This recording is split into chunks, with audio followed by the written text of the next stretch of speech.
స్తోత్రం స్తోత్రం స్తోత్రం స్తోత్రం స్తోత్రం స్తోత్రం స్తోత్రం స్తోత్రం స్తోత్రం స్తోత్రం స్తోత్రం స్తోత్రం స్తోత్రం స్తోత్రం స్తోత్రం స్తోత్రం స్తోత్రం స్తోత్రం. మహాపరిశుద్ధుడా, ప్రేమ కలిగిన తండ్రి, నీ కొందనాలు స్తోత్రమునైనా. గడిచిన కాలమంతా మీ రెక్కల నీడలో దాచి ఆరోగ్యం ఇచ్చి ఆయుష్కాలమును పొడిగించి ఈ పునరుద్ధాన దినమందు నీ పరిశుద్ధమైన ఘనమైన నామమును స్తుతించటానికి తండ్రి మీ సన్నిధిలోనికి మమ్మల్ని అందరిని కూడా సమకూర్చినందుకు స్తోత్రం చెల్లిస్తున్నాం. కరెంటును, సిస్టమును, వాతావరణాన్ని మీరు స్వాధీనపరచుకున్నందుకు వందనాలు చెల్లిస్తున్నాం. మందిరములో అడుగుపెట్టుచున్న ప్రతి బిడ్డను మీరు ఆశీర్వదించి దీవించండి. కూడి వచ్చిన నీ బిడ్డలందరిని బట్టి నీకు స్తోత్రం అయ్యా. ఇంకా రావాల్సిన బిడ్డలను త్వరగా తీసుకుని రండి. వారి ప్రయాణం అంతట్లో మీరు తోడయ్యుండి క్షేమంగా తీసుకొస్తున్నందుకే స్తోత్రం చెల్లిస్తున్నాం. పాటల ద్వారా, వాయిద్యముల ద్వారా మీ నామానికి మహిమ తెచ్చుకొనండి అయ్యా. నీకు స్తోత్రం నైనా. ఆరాధన ద్వారా మీరే మహిమను పొందండి. సాక్ష్యముల ద్వారా, కీర్తన భాగము ద్వారా అయ్యా మీ నామానికి మహిమ తెచ్చుకోమని ప్రార్థిస్తున్నాం. మందిరములో అడుగుపెట్టుచున్న ప్రతి బిడ్డను మీ ఆత్మ స్వాధీనములోనికి తీసుకునండి అయ్యా. నీకు స్తోత్రమునైనా. నిన్ను స్తుతించి వారు ఆత్మతో సత్యముతో నిన్ను స్తుతించి ఆరాధించుటకు సహాయం చేయండి. మీ దాసుల నోట మీ వాక్కులను ఉంచండి. కూడి వస్తున్న ఒక్కొక్కరితో వాక్యములో నుండి మీరు మాట్లాడండి. మీరు మాట్లాడుచుండగా వినగల చెవి, గ్రహించగలిగిన హృదయం ప్రతి బిడ్డకి మీరు అనుగ్రహించి మహిమను పొందమని ప్రార్థిస్తూ, ఆరాధన ఆది నుండి అంతం వరకు మీరే అధ్యక్షులుగా, ప్రధాన యాజకులుగా, నడిపించే నాయకులుగా మా మధ్యలోనికి దిగి వచ్చి క్రమంగా మర్యాదగా జరిగిస్తూ ఉన్నందుకే నీకు వందనాలు, స్తోత్రం చెల్లించుకుంటూ సమస్త మహిమ, ఘనత, ప్రభావం నీకే చెల్లిస్తూ యేసు నామమున అడుగుచున్నాము తండ్రి, ఆమేన్.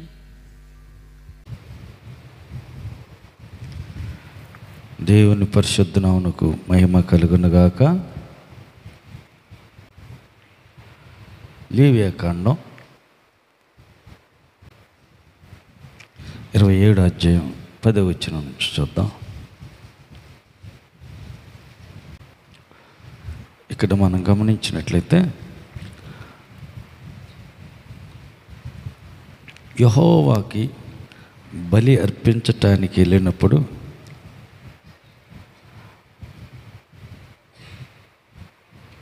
బలిపీఠం ఆవరణంలో బలిపీఠం ఉంటుంది. ఈ ప్రత్యక్షపు గుడారంలో మనం గమనించినట్లయితే ముందు ఆవరణం ఉంటుంది, తర్వాత పరిశుద్ధ స్థలం ఉంటుంది, ఆ తర్వాత అతి పరిశుద్ధ స్థలం అని భాగాలు ఉంటాయి. ఈ ప్రత్యక్షపు గుడారంలోకి ఎవరైనా వచ్చినప్పుడు చేయవలసిన పని ఏంటంటే, మొట్టమొదట ప్రత్యక్షపు గుడారంలోకి రాగానే ఆ వ్యక్తి దగ్గర బలిపీఠము మొట్టమొదట కుడివైపు ఉంటుంది.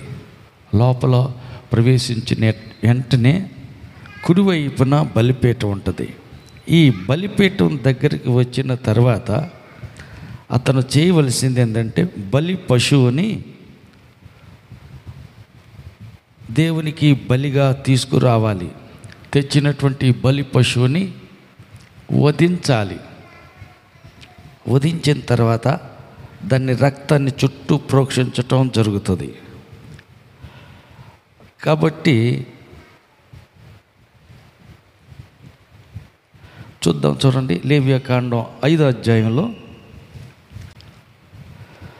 అతను తీసుకెళ్ళిపోయి బలి పశువుని అప్పగించాలి. యెహోవా సన్నిధిని అప్పగించినప్పుడు 6:14 నుంచి చూద్దాం, చూడండి. 6 అధ్యాయం 14 వచ్చిన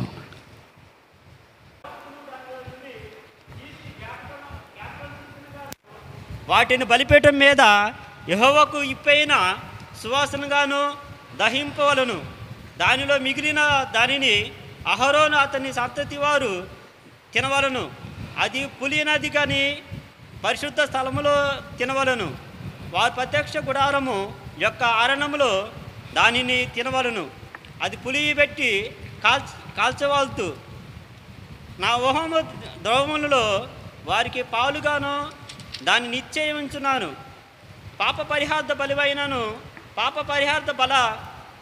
బలి అయినను అది అతి పరిశుద్ధ స్థలము. అహరోను సంతతిలో ప్రతి వాడును దానిని తినవలను. అది యెహోవా హోమముల విషయములో నీ తరములకు నిత్యమైన కట్టడ. వాటికి తగిన ప్రతి వస్తువులు పరిశుద్ధమగును. తర్వాత 9వ అధ్యాయం మొదటి నుంచి కొన్ని మాటలు చదువుతా చూడండి. లేవియాకాండం 9వ అధ్యాయం మొదటి నుంచి కొన్ని మాటలు. 8వ దినమున మోషే అహరోనును అతని కుమారులను ఇశ్రాయేలు పెద్దలను పిలిపించి అహరోనుతో, నీవు పాప పరిహారార్థ బలిగా నిర్దోషమైన ఒక కోడె దూడను, దహన బలిగా నిర్దోషమైన ఒక పొట్టేలును యెహోవా సన్నిధికి తీసుకొని రమ్ము.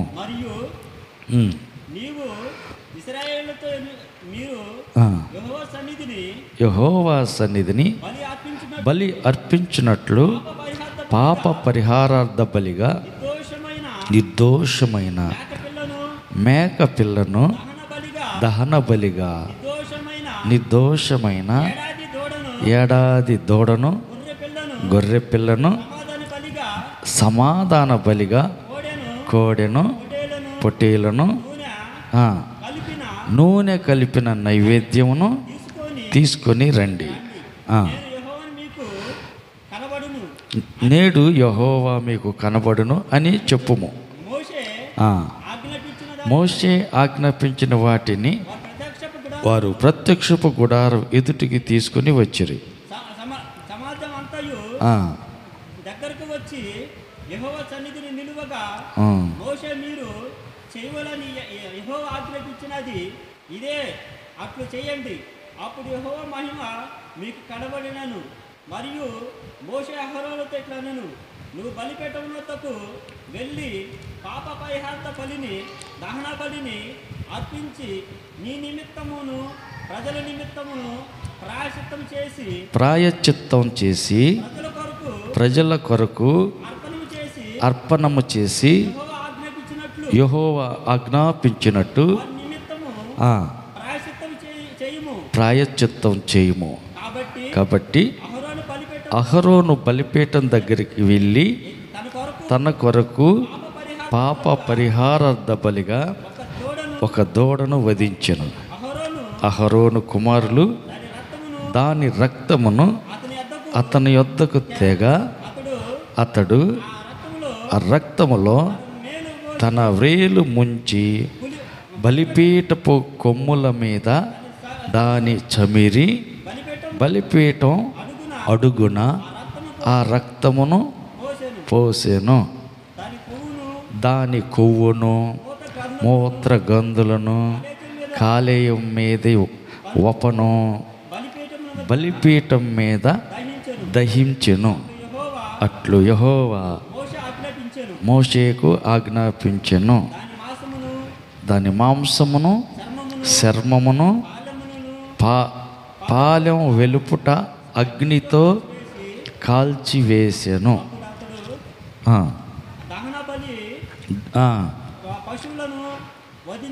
వధించెను. అతనికి దాని రక్తమును అర్పింపగా అతడు బలిపీఠము చుట్టూ దాన్ని పోషించెను. చాలు. హల్లెలూయా. ఇదంతా ఏంటి అని అంటే, ప్రత్యక్షపు గుడారంలో చుట్టూ ప్రహరీ గోడ ఉంటుంది. ఆ గేటు దాటి లోపలికి రాగానే ఆవరణం ఉంటుంది. ఆవరణానికి కుడివైపున బలిపీఠం ఉంటుంది. బలి అర్పించేటువంటి బలిపీఠం ఉంటుంది. కొంచెం లోపలికి వచ్చే కొద్దీ గంగాళం ఉంటుంది. ఇంకా కొంచెం లోపలికి వచ్చే కొద్దీ అక్కడ గంగాళం తర్వాత సన్నిధి రొట్టెల బల్ల ఉంటుంది. ఇంకా లోపలికి వచ్చే కొద్దీ ఏముంటుందంటే అక్కడ అడ్డు తెర ఉంటుంది. ఇది పరిశుద్ధ స్థలం కాబట్టి అడ్డతెర తీసి లోపలికి వెళ్ళిపోతే అతి పరిశుద్ధ స్థలం ఉంటుంది. అక్కడ మందసపు పెట్టె ఉంటుంది. ఆ మందసపు పెట్టెలో 10 ఆజ్ఞల పలకరు 2, మన్నా భోజనపు పాత్ర 1, అహరోను చేతి కర్ర 1, ఇవి మందసపు పెట్టెలో పెట్టి అతి పరిశుద్ధ స్థలం తెర వెనక భాగంలో ఉండే చోట ఉంచుతారు. ఇది దేవుడు మోషేకి ఇచ్చిన ఆజ్ఞ. సరే, పాత నిబంధన కాలం అయిపోయింది కాదు, మనకెందుకో అవసరం. ఏంటి అంటే, మనం ఆవరణలోనికి అడుగు పెట్టగానే ఆవరణలో కుడివైపున మనం బలిపీఠం దగ్గరికి వెళ్ళాలి. ఏంటిది బలిపీఠం? బలిపీఠం అంటే పశువుని బలి అర్పించి పాప పరిహారార్థ బలి, సమాధాన బలి, ఇంకా ఇంకొకటి ఉంది బలి, పాప పరిహారార్థ బలి, సమాధాన బలి, 3వ బలి ఇంకొకటి ఉంది. ఏమ్మా మార్టూరు తల్లి, ఇంకొక బలి ఏదో ఉంది, హోంవర్క్. పాప పరిహారార్థ బలి, సమాధాన బలి, ఇంకొక బలి ఉంది. హోంవర్క్ సాయంత్రంలో వెతికి చెప్పండి. సరే, దాన్ని అడిపెడదాం. బలి అర్పించటానికి ఏదైనా పాపం చేశాం, యాజకుడి దగ్గర తీసుకొచ్చి విషయం చెబితే బలి అర్పణ జరుగుతుంది. కాబట్టి అయ్యా నేను పలానా పాపం చేశానంటే వాళ్ళు ఏం చేస్తారు, నీది పెద్ద పాపం కాబట్టి ఒక పెద్ద కోడి దూడని తీసుకురావాలి, దాన్ని బలి ఇస్తే, రక్తం ప్రోక్షిస్తే నీ పాపానికి పరిహారం కలుగుతుంది అని చెప్తారు. నీది చిన్న పాపం కాబట్టి ఒక పావురన్నో గువ్వనో గోధుమ పిండినో తెస్తే దాన్ని బలి అర్పించి నీ పాపానికి పరిహారం అయింది అని చెప్తారు. అది ఇప్పటికీ కూడా ఆర్సిఎంఎల్ రోమన్ క్యాథలిక్ చర్చిల్లో పాప సంకీర్తన అని చేస్తూనే ఉంటారు. అదే అలవాటు చేస్తూనే వస్తారు. ఫాదర్ గారి దగ్గరికి వెళ్ళి చెవులో చెబుతారు, నేను ఫలానా తప్పు చేశానండి అంటే. సరే, 10 పరలోక ప్రార్థనలో పరలోక జపం అంటారు. తర్వాత మంగళవార్త జపము, ఒక 50 సార్లు మంగళవార్త జపము, విశ్వాస ప్రమాణము, అవి చెప్పుకొని పరిహారం అయిపోయింది అంటారు. అదే రీతిగా వీళ్ళు అక్కడికి వచ్చి చర్చిలో కూర్చొని అయ్యగారు చెప్పినట్టు ఇలా అవన్నీ పరలోక ప్రార్థన, మంగళవార్త ప్రార్థన, హల్లెలూయా, విశ్వాస ప్రమాణం అని కొన్ని ఉంటాయి. అవి వాళ్ళు చెప్పేస్తే పరిహారం అయిపోయిందని వాళ్ళు వెళ్ళిపోతారు. అయితే జరిగిన సంగతి ఏంటంటే, పాప పరిహారార్థం ఒక పొట్టేల్ని తీసుకొచ్చామనుకో, పాపం చేసిన వ్యక్తిని దాని మీద చెయ్యి పెట్టమంటాడు. యాజకుడు ఆ పొట్టేల మీద చెయ్యి పెట్టమంటాడు. అతని పాపమంతా ఆ పొట్టేల మీదకి వెళ్ళేటట్టు యాజకుడు దాన్ని మెడ నరికేస్తాడు. తలకాయ తునిగి పక్కన పడిపోతుందా, రక్తాన్ని పడతారు. ఒక పాత్రలో పట్టి ఇందాక మనం చదివిన రీతిగా ఈ బలిపీఠం చుట్టూ ఆ పై కొమ్మల పైన మొత్తం ఈ రక్తాన్ని ప్రోక్షించటం, చిలకరించటం జరుగుతుంది. చిలకరించిన తర్వాత నీకు పాపం పరిహారం అయిపోయింది అంటారు. తర్వాత చేసే పని ఏంటంటే, తల నరికారు కదా పక్కన పెడతారు, చర్మాన్ని ఒలిసేస్తారు, పొట్ట పేగులంతా తీసి పక్కన పెడతారు. దాని మీద కొవ్వుని వఫను వీటన్నిటిని ఏం చేస్తారంటే శుభ్రంగా నీళ్ళతో కడిగి బలిపీఠం మీద పెట్టి, అప్పుడు ఆ వ్యక్తి పాపం పరిహారార్థం బలిపీఠం మీద పెడితే అది కాలి బూడిదైపోతే దాని ధూమం పొగ పరలోకానికి వెళ్తే ఆ ధూమాన్ని పొగను స్వీకరించి దేవుడు ఆ వ్యక్తిని క్షమించాడు అని ప్రకటన చేయటం జరుగుతుంది. మిగతా ఇదంతా ఎక్కడ తీసుకెళ్ళాలా? గవిని వెలపల, ఊరి వెలపల దాని లోపల ఉన్న పేడ, పేగులు, తోలు, కాళ్ళు, చేతులు, ఈ తలకాయ ఇవన్నీ తీసుకెళ్ళ బయట గవిని వెలపట అక్కడ దహనం చేయటం జరుగుతుంది. కాలి బూడిదైపోయినాక ఇవి నీ పాపం పరిహారం అయిపోయింది అని చెప్తాం జరుగుతుంది. మరి బల్లారాధన కదా, మనకు కూడా బలిపీఠం కావాలా? మనం ఏ పాపం చేసాం? హల్లెలూయా. ప్రార్థన చేయకపోవటమే నేను చేసిన పాపం అంటాడు ఆయన. ప్రార్థన చేయకపోవటం కూడా పాపమేనా? సాలిపోయింది, అలిసిపోయారు, చేలో పని ఉంది, చుట్టాల పెళ్ళి ఉంది, ఏమన్నా అప్పుడు కూడా కుదరొద్దంటమ్మా. హల్లెలూయా. బంధువులు పెళ్ళి పోకపోతే ఎట్లా? పోవాలా లేదా? ఏమన్నా అనుకోరు? అనుకోరా? అనుకుంటారు. దగ్గర చుట్టాలే, ముసలాం ఊడిపోయింది, చూసి రాకపోతే ఏమన్నా అనుకోరు? పాప పరిహారార్థం బలి అర్పణ తర్వాత సంగతి. కానీ నేను పోయి చుట్టాల పెళ్ళి, బంధువుల దినం, మరి ఇంకెవరో దూరస్తులు స్నేహితులు చెప్పిన వాళ్ళ కూతురు ఫంక్షన్ ఏదో ఉంది, వెళ్ళాలి. కాబట్టి ఈ పాప సంకీర్తనం అని పాప పరిహారార్థమైనటువంటి శుద్ధీకరణకి తీరిక ఏడ దొరుకుతుంది? హల్లెలూయా. తీరిక లేదు. ఇంక మిగతా వాళ్ళందరూ బల్లారాధన తీసుకోరా, రొట్టె ద్రాక్షరసం, వాళ్ళందరూ రాలేదు కదా, వాళ్ళకి అవసరం లేదు, వారు అతి పరిశుద్ధంగా ఉన్నారు. వాళ్ళకి శుద్ధీకరణ పాప పరిహారార్థం బలి అర్పణ లేదు, అక్కర్లేదు. కాబట్టి వాళ్ళు రాలా.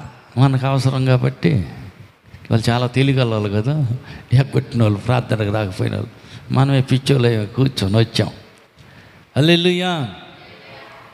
కాబట్టి అసలు వాస్తవం తెలియకనే, సత్యం ఎరగకనే అతిక్రమములు దాచిపెట్టువాడు వర్ధిల్లడు, వాటిని ఒప్పుకుని విడిచిపెట్టేవాడు కనికరించబడతాడు. కనికరాన్ని కోరి మనమేమో శుద్ధీకరణ కోటలో వచ్చి కూర్చున్నాం. ఇప్పుడు మనం చేయాల్సింది ఏంటంటే బలి అర్పణకు బలిపీఠం దగ్గరికి రావాలి. ఇప్పుడు బలి అర్పణ దగ్గర ఏం జరుగుతుంది? మెడ కొయ్యటం జరుగుతుంది. మొదట చేసే పని ఏంది? తలకాయని మెడకాయ నుంచి వేరు చేస్తారు. అంటే మన తలంపులన్నీ తలకాయలో నుంచే పుడతాయి. ఈ తలకాయని వేరు చేసి పక్కన పడేయాలి. నా సొంత ఇష్టం తప్పు, క్షమించయ్యా. నా సొంత ఆలోచన తప్పు, క్షమించయ్యా. నాదేం లేదు. తల నరికిన తర్వాత ఈ బలి పశువుని ఎటు తిప్పి పెడితే అటే ఉంటుందా? లేకపోతే అట్ట కాదులే ప్రభు, ఇటైతే నొప్పిగా ఉంటుంది, ఒత్తుకుంటుంది, నాకు అటుపక్క ఒత్తికిళ్ళి పడుకుంటాను అంటే కుదురుద్దా? కుదరదు. అంటానికి తలకాయే లేకపోతే తలంపులు ఏడ నుంచి వస్తాయి? తలకాయని వేరు చేసి పక్కన పెట్టి వట్టి మొండమే మిగిలింది. ఇది తలకాయ కోసేసారు, తలకాయ లేదు, తలంపులు నరికి వేయబడ్డాయి. ఇక నీ ఆలోచన, నీ ఇష్టం, నీ చిత్తం ఇంకేం లేదు. నరకబడాల, తల వేరు చెయ్యబడాలి. అంటే నీ తలంపులన్నీ ఏమైపోయినాయి? కత్తిరించబడ్డాయి. ఇంకా నీ చిత్తం ఏమి లేదు. హల్లెలూయా.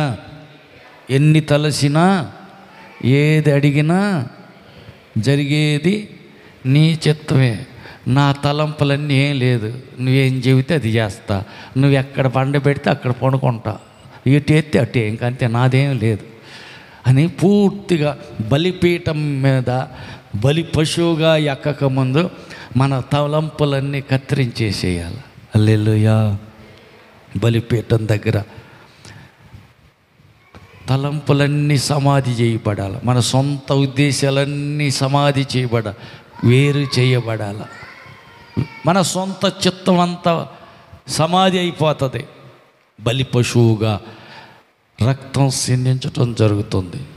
గిన్నెలో రక్తాన్ని పట్టి చుట్టూ చిలకరించటం, ప్రోక్షించటం జరుగుతుంది. బలిపీఠం మీద పై కొమ్ముల మీద బలిపీఠం అడుగు భాగాన రక్తాన్ని ప్రోక్షించటం జరుగుతుంది. అంటే కన్నీరు కార్చి అతిక్రమాలు క్షమించయ్యా, పొరపాట్లు క్షమించయ్యా, నా పాపాన్ని అపరాధాలన్నీ నీ రక్తంలో కడుగయ్యని కన్నీరు కార్చి పశ్చాత్తాపపడాల.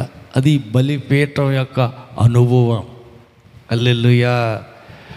బలిపీఠం దగ్గర కొవ్వును, వపను వీటన్నిటిని ఏం చేయాలంట? కాల్చేసేయాల. కొవ్వు అంటే అయ్యా కొవ్వు అంటే ఎవరైనా చెప్పిన మాట ఎమ్మటి వినలేదనుకో ఏమంటారు? వీడికి కొవ్వు పట్టింది రా నాయన.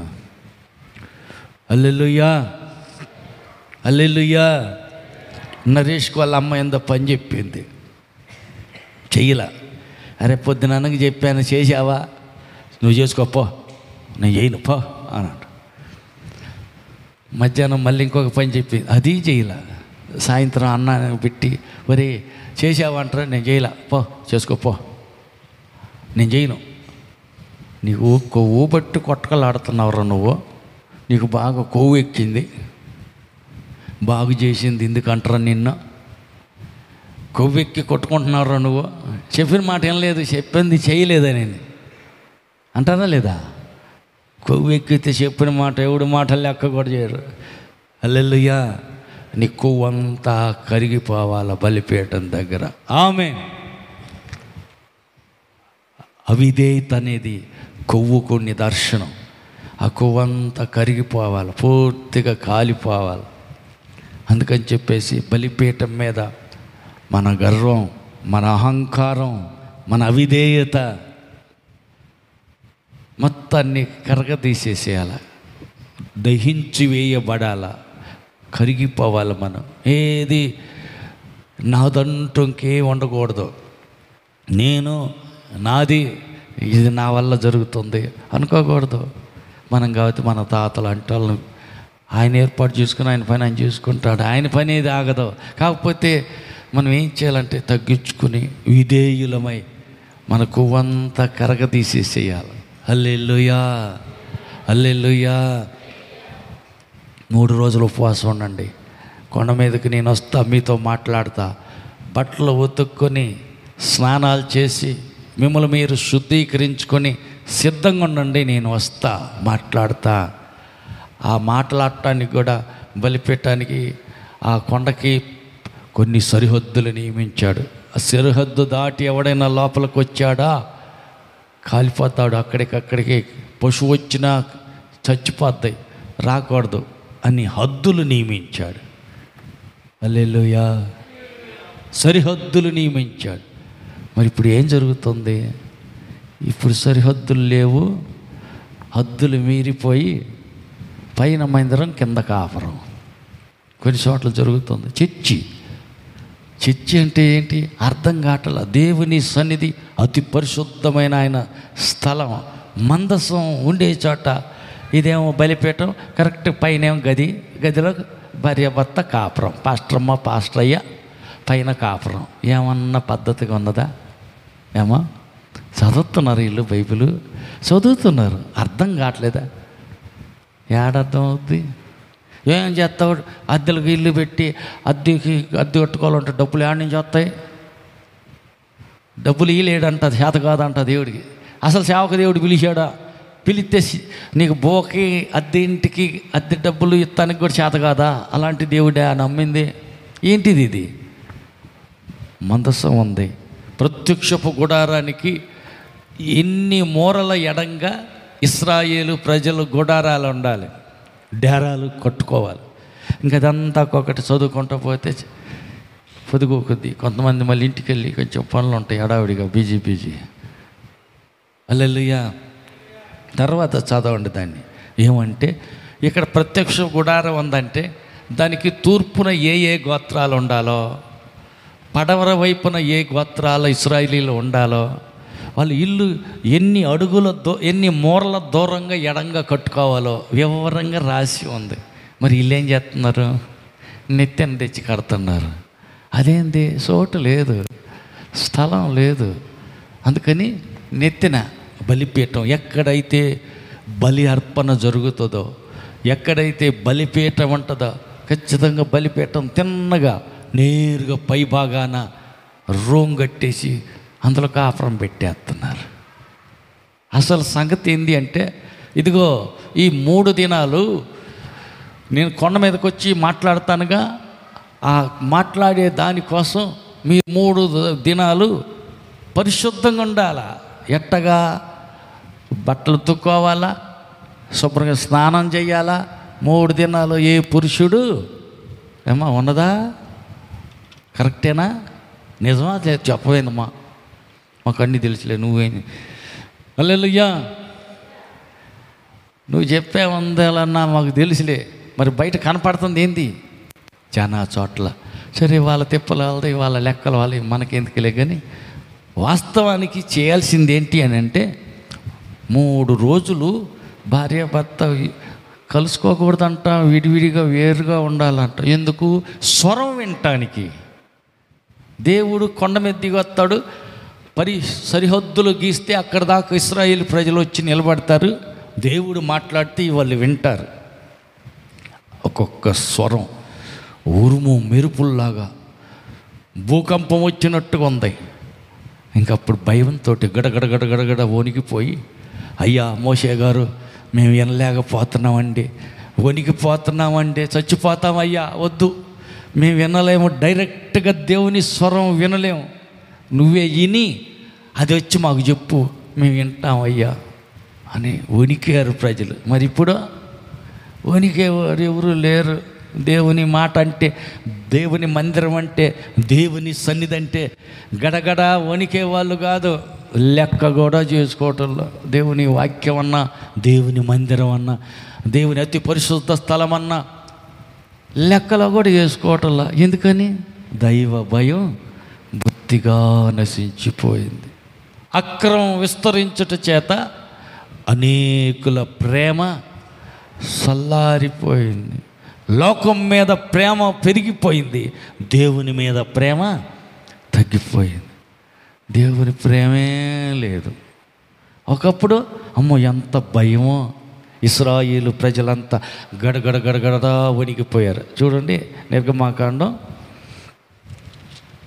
ఆయన కొండ మీద ఉన్నంతసేపు, ఆయన స్వరం విన్నంతసేపు ఒక్కొక్క మాట ఆయన నోట్లో నుండి వస్తుంటే ఇశ్రాయేలు ప్రజలు గడగడా వణికిపోయారు, భయంతో కంపించిపోయారు. వాళ్ళ గుండెల్లో, వాళ్ళ దేహంలో భూకంపం వచ్చింది. మరి ఈరోజు పరిస్థితి ఏంటి? హల్లెలూయా.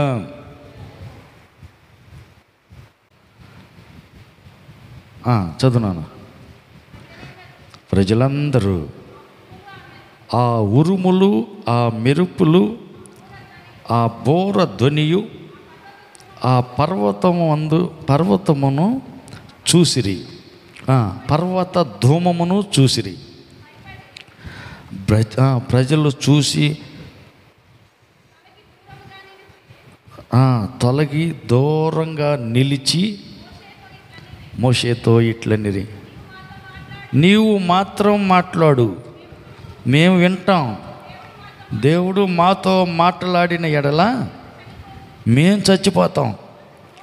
అందుకు మోషే, భయపడకుడి, మిమ్మును పరీక్షించుటకు మీరు పాపం చేయకుండానట్లు ఆయన మహిమ మీకు కలుగుటకును దేవుడు ఏం చేసినని ప్రజలతో చెప్పేరి. హల్లెలూయా, హల్లెలూయా, హల్లెలూయా.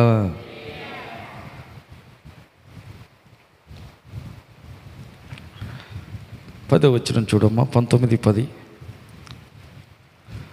నిర్గమాకాండం 19వ అధ్యాయం 10వ వచనం. యెహోవా మోషేతో, నీవు ప్రజల యొద్దకు వెళ్ళి నేడును రేపును వారిని పరిశుద్ధపరచుము.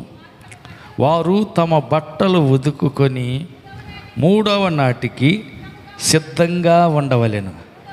3వ నాడు యెహోవా ప్రజలందరి కన్నులు ఎదుట సీనాయి పర్వతం నుండి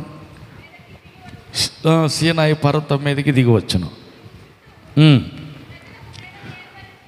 చుట్టూ ప్రజలకు మేరలను ఏర్పరిచి,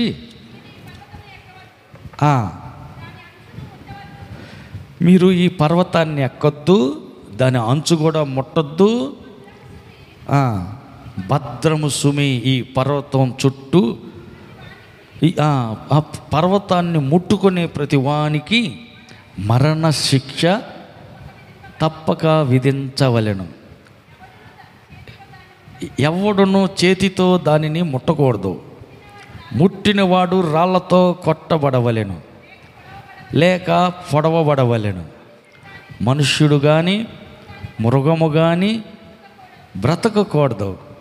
భూరధ్వని చేయనప్పుడు వారు పర్వతం వద్దకు రావలెను.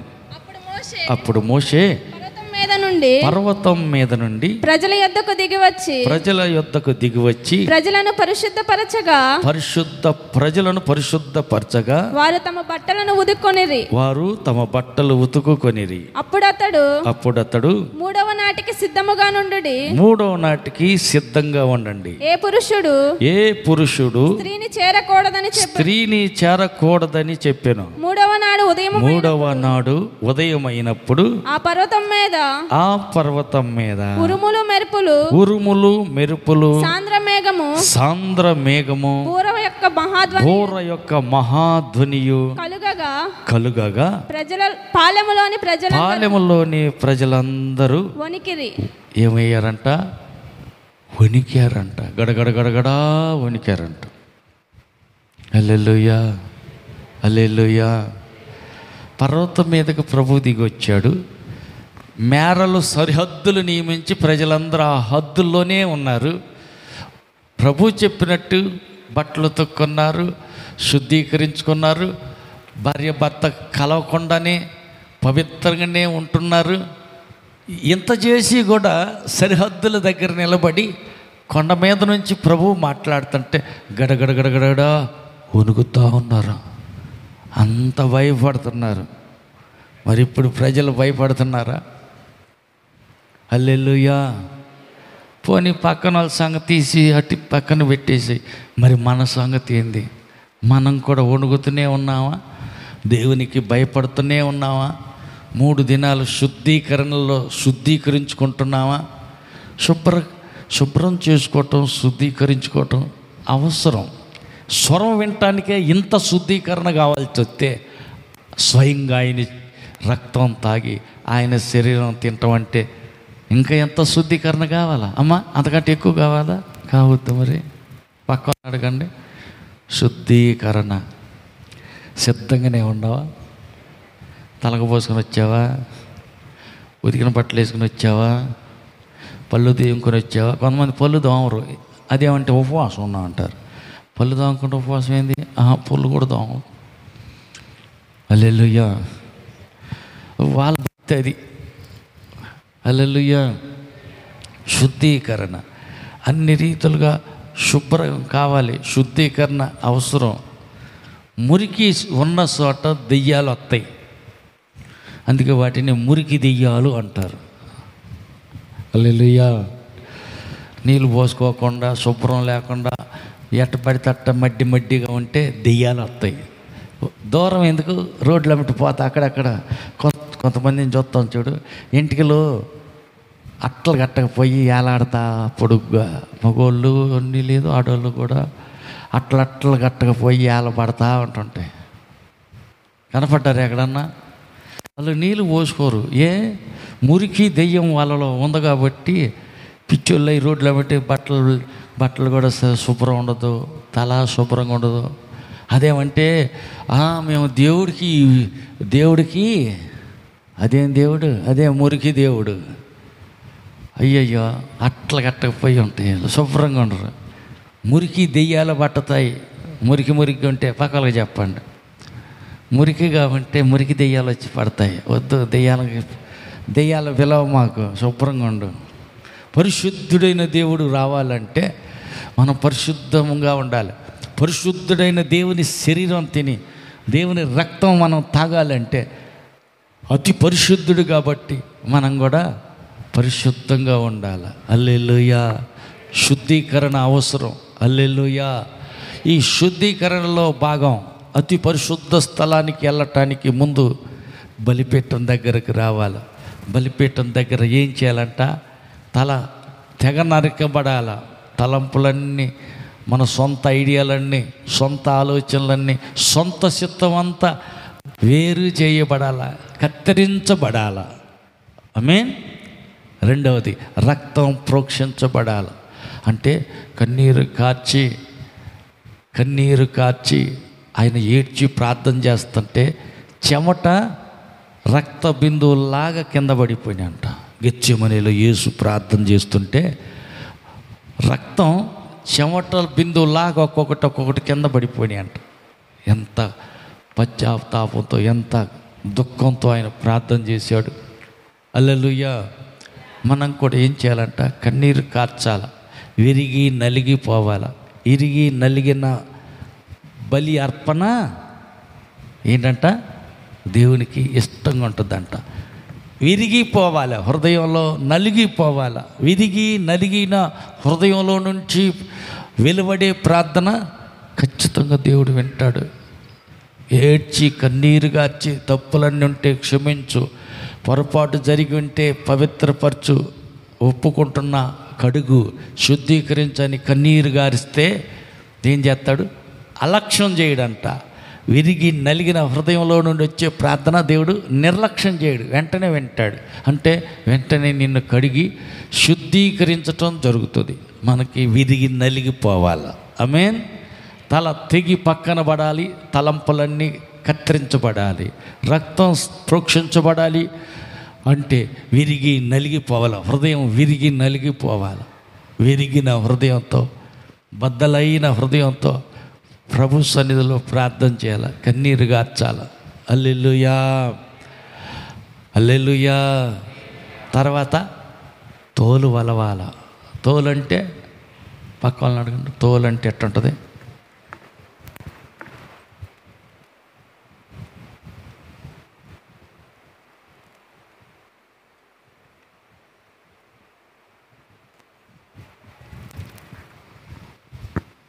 తోలు ఒలిచాక ఇది బట్టల గొర్రె లేకపోతే తెల్ల గొర్రె, ఎర్ర గొర్రె, తేడా కనపడుద్దా? అయ్యో కనిపించుద్దా? గొర్రెని తోలు ఒలిసాం, తోలు తీసి పక్కన వేసేసాం. శుభరా, ఓ శుభరా, తెల్ల గొర్రె, బట్టల గొర్రె, ఎర్ర గొర్రె, తేడా ఏమన్నా కనపడుద్దా? 3 గొర్రెలు తెచ్చాం, తలకాయ నరికాం, తోలు ఒలిసాం, వరుసగా 3 పండబెట్టాం. బట్టల గొర్రెది లేకపోతే ఎర్ర గొర్రెది, తెల్ల గొర్రెది? ఇది ఏమన్నా తేడా కనపడుద్దా? కనపడుతుందా? లేదు. ఎందుకని? తోలు ఒలిసినాక అన్నీ ఒక రకంగానే ఉంటాయి, ఇంక తేడా పైన తోలుకే. హల్లెలూయా. దేవునిలోనికి వచ్చిన తర్వాత తోలు వలవబడుతుంది. తోలు ఒలిసిన తర్వాత, యేసుని నమ్మిన తర్వాత, తాట తీసినాక ఇది ఏ గొర్రెో ఎట్ట గుర్తు పట్టలేమో, అట్టగనే ఇది ఏ కులం నుంచి వచ్చిందో, ఆమె ఏ కులస్తురాలుగా ఉండి దేవుళ్ళలోకి వచ్చిందో తెలియదు. అంతా రాజుల రాజు, ప్రభుల ప్రభు, యువరాణులు. హల్లెలూయా. కాబట్టి ఇంక భేదాభిప్రాయం ఏమి ఉండదు. ఆ కులం ఈ కులం, ఆయన ఆ కులం, అవన్నీ ఏముండవు. భేదాభిప్రాయం ఎప్పుడు నాకంటే తోలు తాట తీయనంత వరకే కనపడుద్ది, ఇది ఆ గొర్రె, ఇది ఈ గొర్రె అని. హల్లెలూయా, హల్లెలూయా. కొంతమందికి అది తెలియక మాకు ఆ తోలు ఉండాలి, ఆ తోక ఉండాలి అని చెప్పేసి ఏం చేస్తారు? పేరు తర్వాత ఆ కులాన్ని తగిలిస్తారు కొంచెం, ఏమా కదా? ప్రార్థనకు వచ్చినాక ఈ తోక ఎందుకు? తోక ఉండాలి, అది ఎట్టా తోలు ఉంచుకుంటేనే బాగుంటుంది, విలువగా ఉంటుంది తోక. హల్లెలూయా, హల్లెలూయా. ధన్యత, నీకు వచ్చిన ధన్యత, రారాజు బిడ్డవుగా నీకు వచ్చిన భాగ్యం పోగొట్టుకుంటున్నావు. హల్లెలూయా. తోక తగిలించుకోవటం వల్ల ఆ ధన్యత పోతుంది కదా. హల్లెలూయా, హల్లెలూయా, హల్లెలూయా. ఒకరోజు ఏం జరిగిందంటే, పాస్టర్ గారు కోటానికి వెళ్ళాడు. వాళ్ళ దేశంలో పాస్టర్ గారు కోటానికి వెళ్ళినప్పుడు విమానం దిగుతాడు చూస్తే పైలట్ చూశాడు. ప్రైజ్ లార్డ్ సార్ అన్నాడు పైలట్. ఒక్కొక్కరు దిగుతూ ఉన్నారు. ఇవాళ ఇక్కడ కోటాలు ఉన్నాయి, మా చర్చిలో కోటానికి ఆయన ప్రసంగం కనుక వస్తున్నాడు ఈ పాస్టర్ గారేను అని చూసి గుర్తుపట్టి ప్రైజ్లాడు సార్ అన్నారు. విమానం ఆపేసి వచ్చి ఆ గేట్ కాడ నిలబడే ప్రైజ్లాడు సార్ అని ఈ సామాన్ అంతా తీసేసి కారులో డిక్కీలు పెట్టాడు. ఆ డ్రైవర్ ఏఐ గారిని తీసుకొచ్చి కారులో ఒక రూమ్, చర్చి పక్క రూమ్ ఒకటి ఉంటే రూమ్లో ఉంచారు. అయిపోయిన తర్వాత సాయంత్రం కూటానికి వస్తున్నాడు పాస్టర్ గారు. స్టేజ్ దగ్గరికి వచ్చేటప్పుడు పక్కన బాత్రూమ్లు ఉన్నాయి. బాత్రూమ్ కాడ అదే పైలట్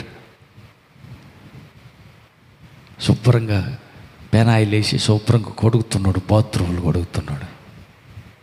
ఈయన డౌట్ వచ్చింది, విమానం నడిపింది ఇతనే కదా, ప్రైజ్లో చెప్పాడు, నా సామాన్ తీసి కారులో పెట్టాడు, జాగ్రత్తగా తీసుకెళ్ళి బాబు అని డ్రైవర్ చెప్పాడు, ఇతనే కదా. ఇదేంది మరి పైలట్ అయ్యుండి కూడా లక్షల శాలరీ, ఈ మనిషి ఏంది ఇక్కడ బాత్రూమ్లు కడుగుతున్నాడు ఏంటి అని ఆగి అట్టాగి చూస్తున్నాడు. ప్రైజ్లాడు సార్ అన్న. ప్రైజ్లాడు కానీ ఇట్లా నువ్వు ఆ విమానం నడిపిన వ్యక్తి నువ్వే కదంట. నేనే సార్. మరేంది బాత్రూమ్ కడుగుతున్నావేంది? నా ధన్యత అండి ఇది. హల్లెలూయా. నా ధన్యత అండి. లక్షల శాలరీ వస్తే రావచ్చు, కానీ ఈ భాగ్యం అందరికీ దొరకదండి. నాకు దొరికింది. మా పాస్టర్ గారిని బతిలాడుకొని బాత్రూమ్లన్నీ కడుగుతానని ఆ పర్మిషన్ తెచ్చుకొని కడుక్కుంటారు. తొందరగా కడిగి నేను తొందరగా కూటానికి వచ్చేస్తానండి అని నేను చెప్పేసి త్వరగా కడిగి స్నానం చేసి డ్రెస్ మార్చుకొని మళ్ళీ వెళ్ళి ప్రార్థనకు వచ్చాను. హల్లెలూయా. ఏ భేదము లేదు, అందరూ దేవుడికి దూరం అయిపోయారు. ఇప్పుడు ఏ భేదము లేదు, అందరూ యేసు రక్తంలో కడగబడినందువల్ల ధన్యులు. హల్లెలూయా. రాజులైన యాజక సమూహంగా ఉండబడటానికి పిలువబడ్డాం. పక్క వాళ్ళకి చెప్పండి, నువ్వు యువరాజు తెలుసా, నీవి యువరానివి తెలుసా? ఏం యువరానిలే, ఇంట్లో ఏమీ లేవు, యువరాని ఏంటి? హల్లెలూయా. ఈ లోకంలో నీ స్థితి ఎలాగైనా ఉండొచ్చు, కానీ రారాజు కూతురివి, రారాజు కొడుకువి, యువరాజువి, యువరాణి, రాజులైన యాజక సమూహంగా ఉండటానికి పిలవబడిన వ్యక్తివి. ఏ భేదం లేదు. గ్రీసు దేశస్థుడని, యూదుడని ఏ భేదం లేదు. అందరూ రారాజు బిడ్డలం అంతే. ఈ తోకలు తొండాలు ఇంకా ఏంటి వెనక ముందు ఏంటో ఇంకా అవన్నీ ఎందుకు? ఒకప్పుడు వేరు. హల్లెలూయా. ఎక్కడెక్కడో వంటివి. ఆయన అంటాడు కదా, ఒకప్పుడు నేను యశ్వంతుడిని, అమ్మా గట్టిగా చెప్పు, ఒకప్పుడు నేను హింసకుడిని, ఒకప్పుడు నేను దూషకుడిని, దూషించేవాడిని, మరి ఇప్పుడు రాయబారిని. హల్లెలూయా.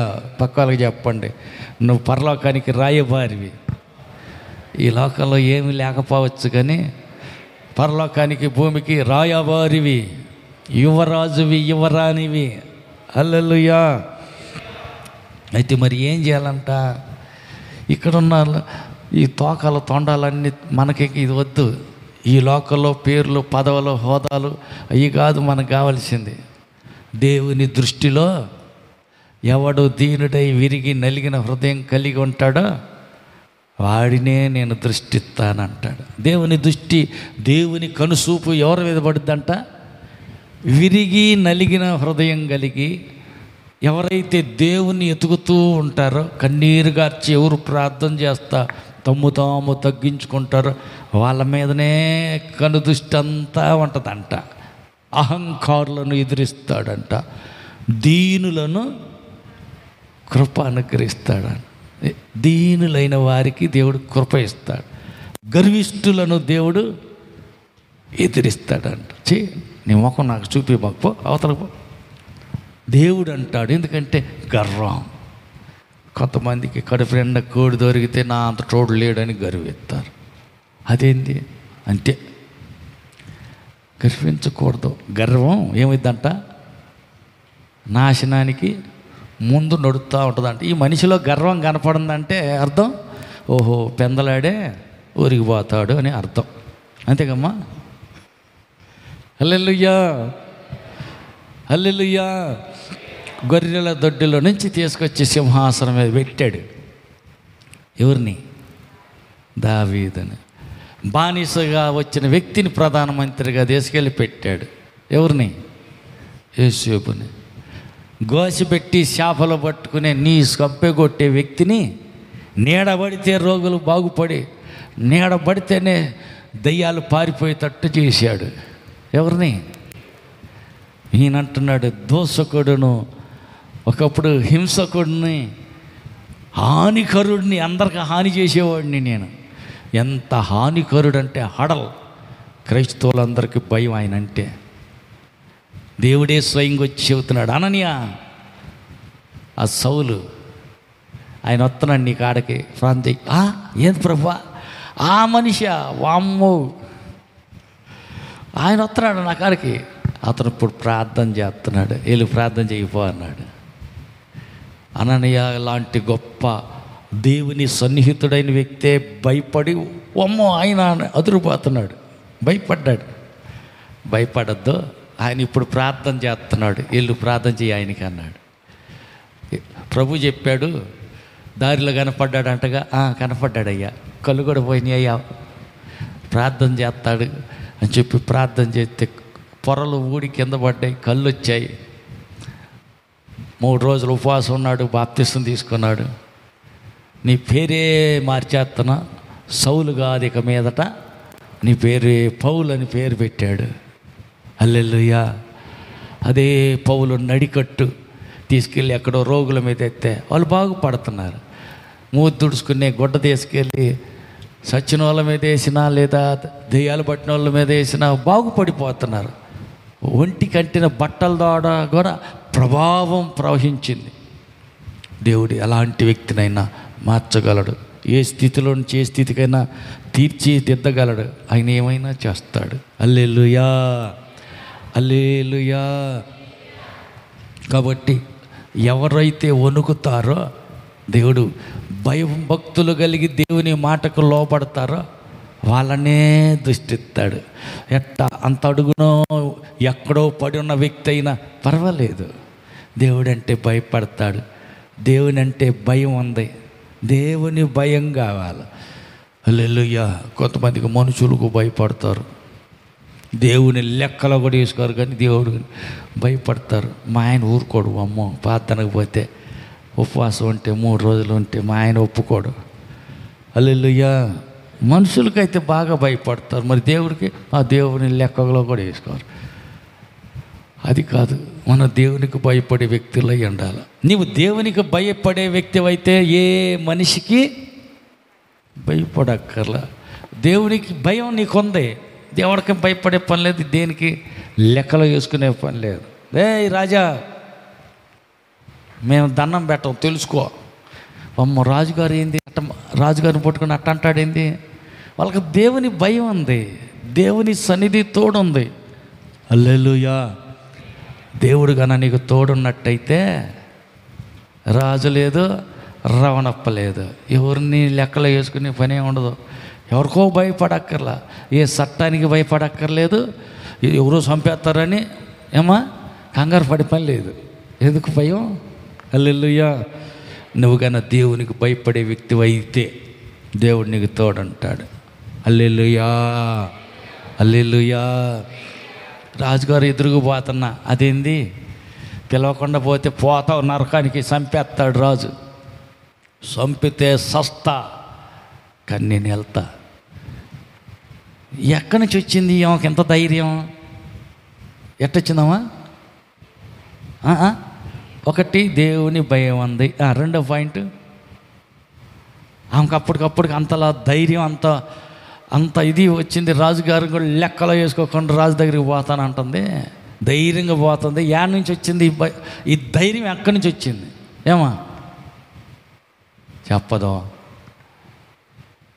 ఏం చేసి వెళ్ళింది ఆడికి? అది కదా సంగతి. 3 రోజులు ఉపవాసం ఉంది. ఉపవాసం ఉండి ప్రార్థన చేసింది కాబట్టి పని చేసినోడికి జీతం అడగటం హక్కు, కానీ బిచ్చమెత్తి అడిగినట్టుగా కాదు. హల్లెలూయా. పని చేసినోడు డబ్బులే రేపు ఎత్తాలి, రేపు ఎత్తే ఈరోజు ఏం తినాలా, మరి డబ్బులు తీసుకురా ఏమా, అంతే కదా. దొమ్మ బిరుతోటి ధైర్యంగా నిలబెట్టిన డబ్బులు నాకు కట్టు, కూలి చేశా నేను, నా షాకిరి నాది నాకు నీయే అంటానికి దమ్ము ధైర్యం అవుతుంది. 3 రోజులు ఉపవాస ప్రార్థన చేసింది ఎస్తేరు, అందరినీ ఉపవాసంలో పెట్టింది. ఆ ఉపవాస ప్రార్థన బలమే అంత ధైర్యం ఇచ్చింది. ఆమేన్. పక్క వాళ్ళని అడగండి, ఎన్ని రోజులు ఉంటావు ఉపవాసం? గట్టిగా ఉంటే 20 రోజుల 30 రోజుల?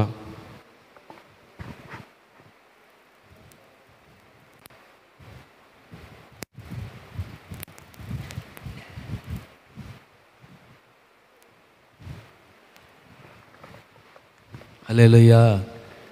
ఎన్ని రోజులంట? ఎన్ని రోజులు ఉంటా అన్నారు పక్కన వాళ్ళు? 21 రోజా 31 రోజా? హల్లెలూయా. మరి ఉపవాసం లేకుండా బలం ఏడ నుంచి వచ్చుద్ది, ధైర్యం ఏడ నుంచి వచ్చుద్ది? హల్లెలూయా. ఉపవాసం ఉండాలి. 3 రోజులకి అంత ధైర్యం వచ్చింది, అంత బలం వచ్చింది. రాజును కూడా లెక్క చేసుకోకుండా ఎదురుగా పోయి నిలబడింది. వెంటనే మర్యాదగా కర్ర తీసి చూపించాడు. అరే సంపబాకంటారు నాయనలారా, చంపేస్తారేమో. దయ కలిగింది. యెహోవాకు దయ కలగని ఎడల ఏ మనిషికి మన మీద దయ కలగదు. దేవుడికి దయ కలగాలంటే ఏం చేయాలా? ఉపవాసం ఉండాలా. హల్లెలూయా. 3 రోజులు ఉపవాసం ఉంటేనేమో దేవుని దయ పొందింది, రాజుగారి దయ పొందింది. చట్టాన్ని పుట్టించిన శాసనాన్ని చింపి చట్టాలన్నిటినీ చించి డస్ట్బిన్లో చెత్త డబ్బాలో పడేసేటట్టు చేసింది. 3 రోజులు ఉపవాసమే. మరి ఇంకెక్కువ రోజులు ఉంటే ఇంకెంత బలం ఉంటుందా? రాదా? వచ్చుద్ది. 21 రోజులు ఉపవాసం ఉన్నాడు. ఉపవాస ప్రార్థన అయిన తర్వాత వచ్చి నిలబడ్డాడు. ఏంటి బాబు వచ్చావు ఏంటంటే, ఆలస్యం అయింది ఏంటంటే మధ్యలో అడ్డం వచ్చింది సైతాను. మరి ఏం చేసావు? నువ్వు ఉపవాసం ఉన్నావు కదా. ఉపవాసం ఉండేసరికి పరలోకం నుంచి చూసిన దేవుడు మిఖాయేలుని కూడా పంపించాడు నాకు తోడుగా. వచ్చిన మిఖాయేలు మూతి పళ్ళు పగలగొట్టి సైతాన్ని కాళ్ళ కింద వేసి తొక్కేశాడు. వాడు ఓడిపోయాడు. సమాధానం తీసుకొని నీ దగ్గరికి వచ్చేసాను. హల్లెలూయా. అంటే పరలోకం నుంచి దేవుడే దూతను పంపటానికి, అడ్డుగోడలన్నీ పడగొట్టడానికి, ఆగిన ఆశీర్వాదం విడుదల కావటానికి దేనికోసం ప్రార్థిస్తున్నావో, ఏ విషయం అడుగుతున్నావో, దేని కొరకు కన్నీరు కారుతున్నావో, ఆ కార్యం జరగాలంటే ఏం చేయాలా? ఉపవాసం ఉండాలి. ఎన్ని రోజులు? ఒక్క పూట, శనివారం రాత్రి ఒక్కరోజు ఉండి ఆదివారం పెందరాడే ప్రార్థన అయితే బాగుండు, అవంగానే ఒక ముద్ద తినాల. హల్లెలూయా. హల్లెలూయా. కొంతమందికి టైఫాయిడ్ వస్తే 3 నెలలు కూడా తినకూడదంట. ఏంటిది అది? అమ్మ అన్నమా? అన్నం కాదు మరి ఏంటిదమ్మా? ఏందయ్యా మీరన్నా చెప్పండి. 3 నెలలు దాకా తినకూడదంట. అమ్మ చికెన్ తినకూడదంట. 3 నెలలు తినకూడదంట. హల్లెలూయా.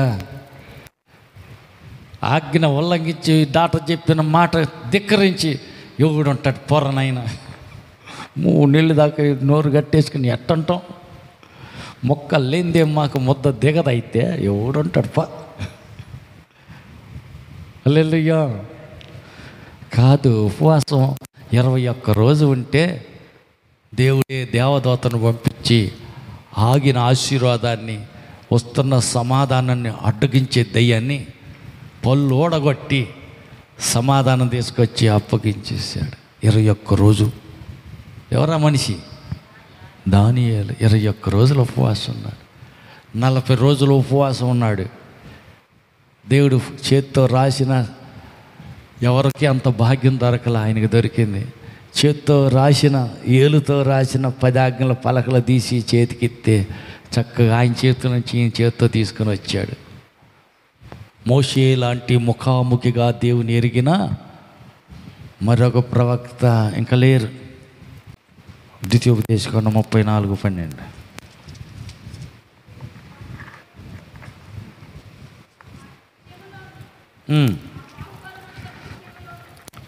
వాటి విషయంలోనూ ఆ బాహుబలమంతటి విషయంలోనూ మోషే ఇశ్రాయేలు జనులందరి కన్నులెదుట కలుగజేసిన మహాభయంకర కార్యముల విషయంలోనూ యెహోవాను ముఖాముఖిగా ఎరిగిన మోషే వంటి ఇంకొక ప్రవక్త ఇశ్రాయేలీలలో ఇది వరకు పుట్టలేదు.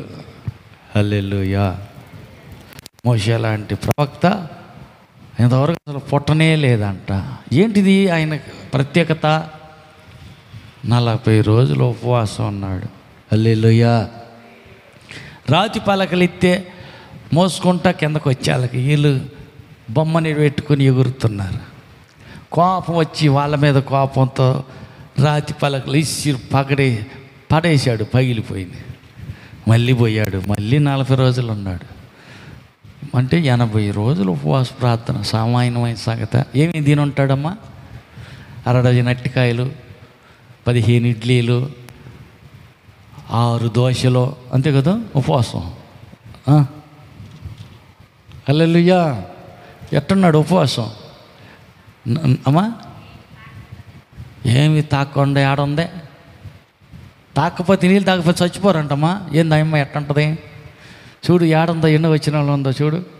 ఏమీ తాగాను లేదు, ఏమీ తినాలు లేదంటే చచ్చిపోరు. 20 రోజులు తినకపోతే ఊపిరే పోతుంటారు. అయితే అంతే కదయ్యా. 20 రోజులు ఏం తినకపోతే అంతే సంగతులు, చచ్చిపోతారంటారు. తినటమే కాదు, అసలు తాగలేదు అంటుంది. ఏంది చూడు, ఎన్ని వచ్చినా చూడమా.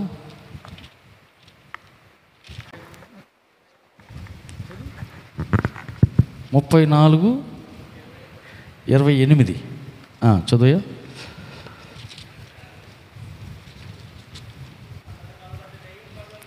అతడు 40 రేయింబగళ్ళు యెహోవాతో కూడా అక్కడ ఉండెను. అతడు భోజనం చేయలేదు, నీళ్ళు త్రాగలేదు.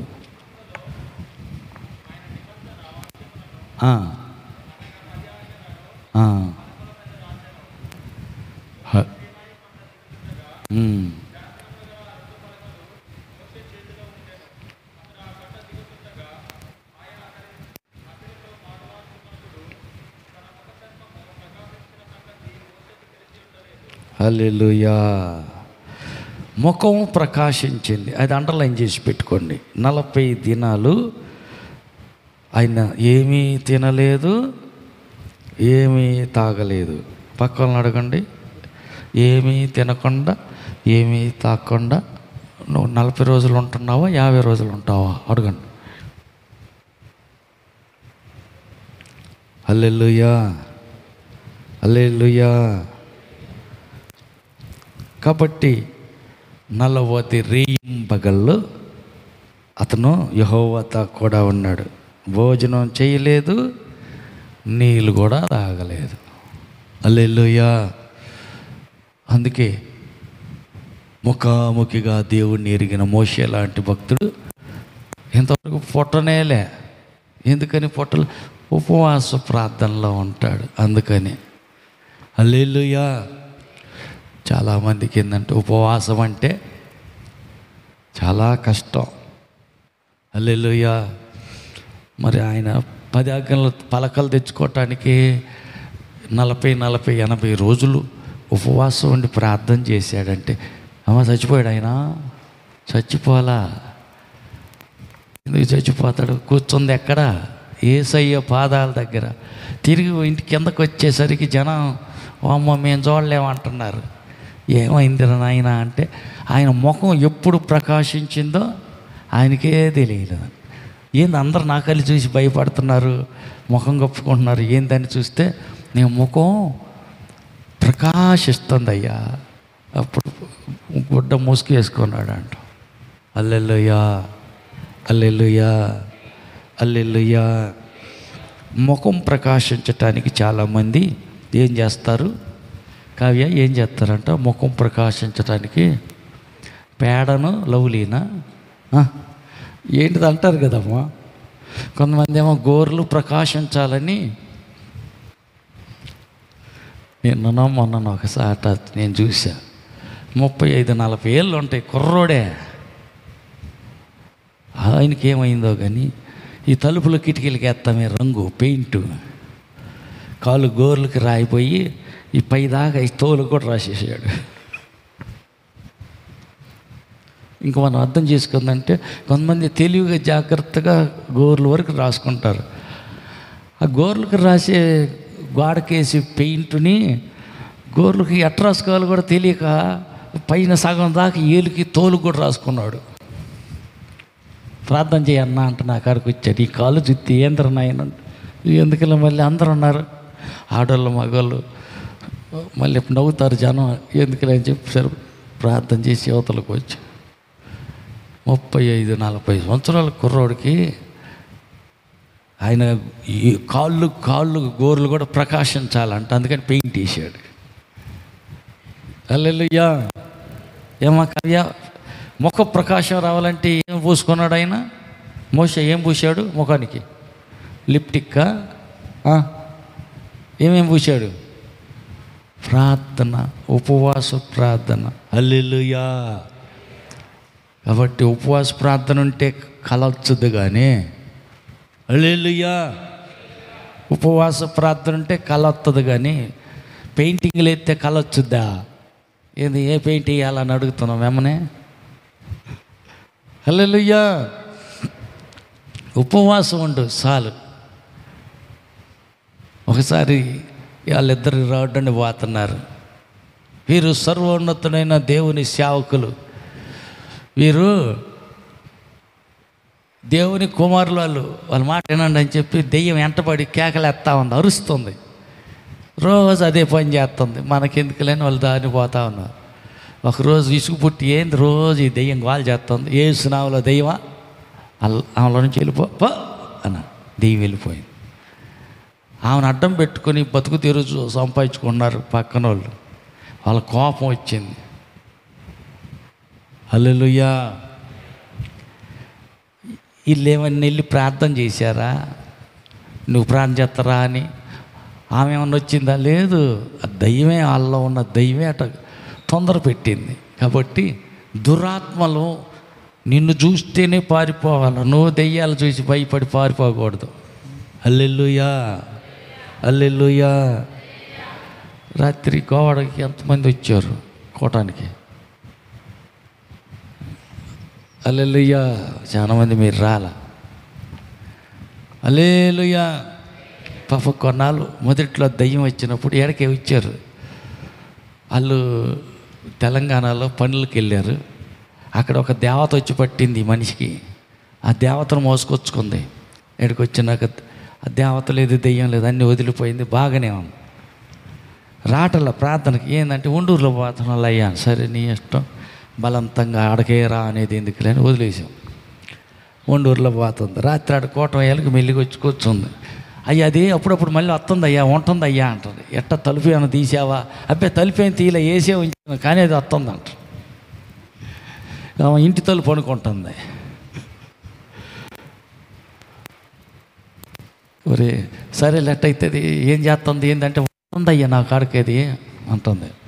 సరే ఇప్పుడు మళ్ళీ ప్రార్థన చేద్దాలని ప్రార్థన చేస్తే ఈయన బయటపడింది.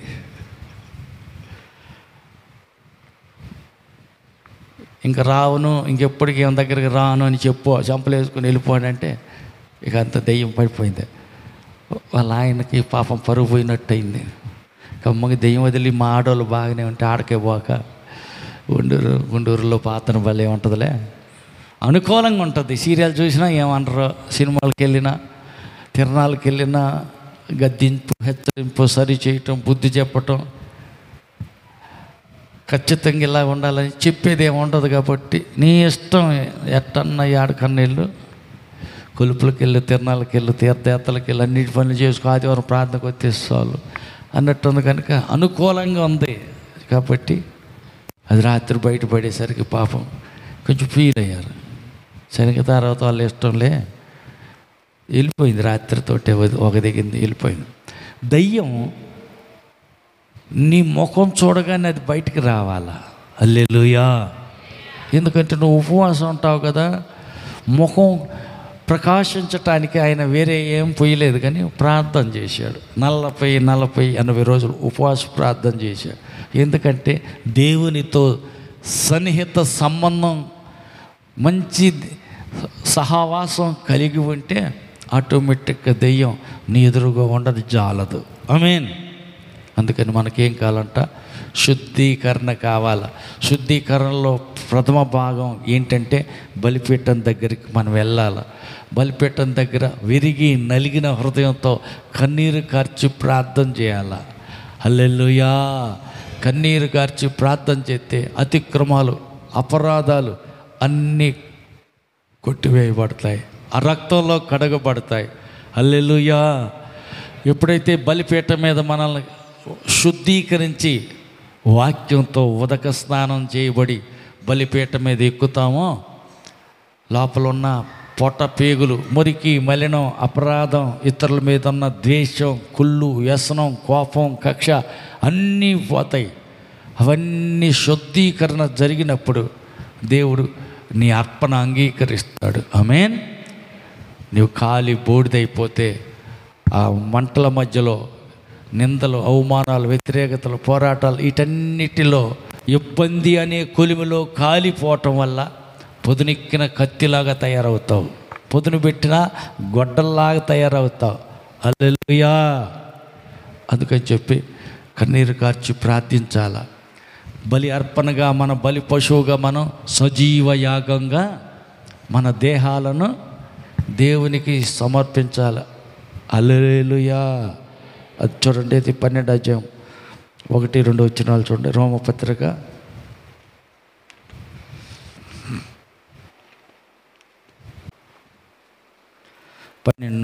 1-2 వచనాలు.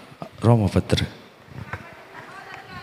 సహోదరులారా, పరిశుద్ధమును దేవునికి అనుకూలమైన సజీవ యాగంగా మీ శరీరాలను ఆయనకు సమర్పించుకొనుడి. దేవుని వాత్సల్యమును బట్టి మిమ్మలను బతిలాడుకుంటున్నాను. ఇట్టి సేవ ఎలాంటిదంట? యుక్తమైనది.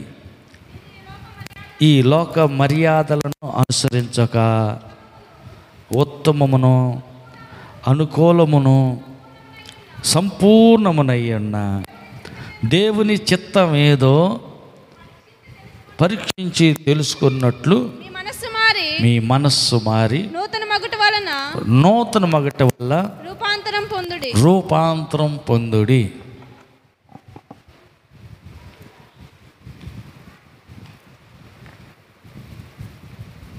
హల్లెలూయా. మనసు మారిపోవాలి, కొత్త రూపంలోనికి రావాలి. ఏ రూపం? క్రీస్తు యేసు కలిగిన ఆయన రూపంలోనికి మనం మారిపోవాలా. హల్లెలూయా. ఆయన స్వభావమే మనకు రావాలా. ఆయన బుద్ధులే మనకు అలవాటు పడాలా. హల్లెలూయా. కొత్త రూపంలోనికి రూపాంతరం చెందాల. ఆయన మనస్సు మనకు రావాలా. ఆయన సారూప్యంలోనికి మనం రూపాంతరం చెందాల. దానికే క్రమం తప్పకుండా బల్లారాధనలో చెయ్యి వేయాలి, శుద్ధీకరణ కలిగి ఉండాలి. మళ్ళీ మనం బలిపీఠం మీద మన దేహాలను పూర్తిగా సమర్పించుకొని బలి అయిపోతే, ఆ బలి అయిపోయినటువంటి మనం నిందల మధ్య, శ్రమల మధ్య, కష్టాల మధ్య ఖాళీ బూడిదైపోతే పొగ దేవుని దగ్గరికి వెళ్ళిపోద్ది. దేవుడు చూస్తాడు. ఆమేన్. దేవుడు వింటాడు. ఆమేన్. ఆ ధూపాన్ని మనం కాలిపోగా బూడిదైపోయిన దాని పొగను దేవుడు ఆగ్రహించి దాన్ని స్వీకరించి ఆయన సంతోషిస్తాడు. దానికి తగిన ప్రతిఫలం మనకు అనుగ్రహిస్తాడు. హల్లెలూయా. ఎంత గొప్ప పోరాటమో. ఒక పాట ఉంటుంది కదా, ఒక ఆమె పాట పాడుతుంది. హల్లెలూయా. ఎంత గొప్ప పోరాటమో. వినలేదట్టుకుంది. అంత గొప్ప విజయం. హల్లెలూయా. కాబట్టి పోరాటం ఎంత పెద్దదైతే విజయం అంత పెద్దది వచ్చుద్ది. హల్లెలూయా. కాబట్టి ఖాళీ బూడిదైపోదాం, పొగ దేవుని దగ్గరికి చేరేటట్టు చూద్దాం. ప్రభు దాన్ని స్వీకరించి తగిన ప్రతిఫలం మనకిస్తాడు. ఆమేన్. రూపాంతరం చెందుదాం, క్రీస్తు పోలికలోనికి, క్రీస్తు సారూప్యంలోనికి మనమంతా రూపాంతరం చెందుదుముగాక. అందరు లేచి నిలబడదాం, ప్రార్థన చేద్దాం.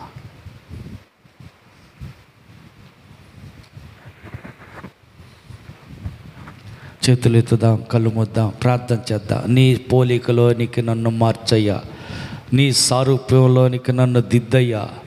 ఈ శరీరం తిని రక్తం త్రాగువాడి నిత్య జీవం కలిగిన వాడు.